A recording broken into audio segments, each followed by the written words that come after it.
Monday, the 26th of June. Russia. Instability ratchets up pressure on Vladimir Putin. Welcome to Global Voice. After a weekend of mayhem, I'm beginning to understand why Russia's national symbol is the double-headed eagle, two heads staring in opposite directions. First, Yevgeny Prigozhin declares he's ready to go all the way in his mutiny against the Russian military. Then he makes a sudden U-turn and orders his Wagner fighters back to base.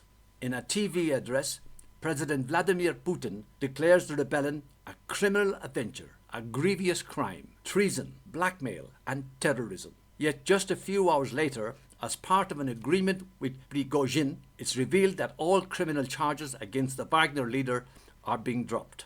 So much for grievous crime. The Kremlin leaders' mixed messages have been raising eyebrows here and changing perceptions of President Putin.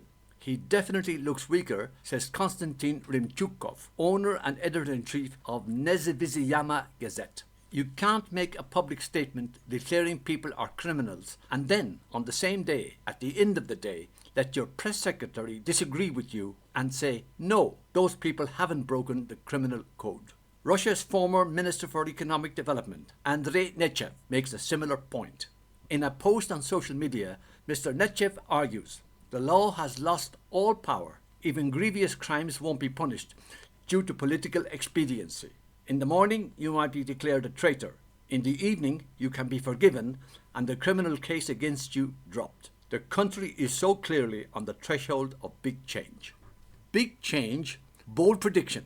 But if change is coming, might the Wagner rebellion be the trigger? A deal may have been done and the mutiny called off.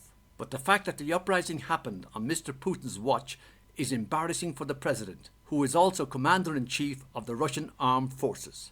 And keep in mind, Mr. Putin's current presidential term runs out next year. All elite groups will now begin to think about the 2024 presidential election, predicts Mr. Rimchukov. They will ask themselves whether they should rely on Vladimir Putin, as they have been doing until this military coup. Or should they think about someone new who is capable of dealing with problems in a more contemporary manner? Someone new for the presidency is not something you normally hear the Russian elite discussing openly. That doesn't mean a change of guard in the Kremlin is imminent. If there's one thing Vladimir Putin has perfected after 23 years in power, it is the art of political survival. But his decision last year to launch the full-scale invasion of Ukraine has triggered widespread instability within his own country. Everything from economic problems to drone attacks on Russian regions, from shelling of Russian border areas near Ukraine, to cross-border incursions into Russia by saboteur groups, and now an armed uprising by Wagner. All of this ratchets up pressure on the Kremlin leader.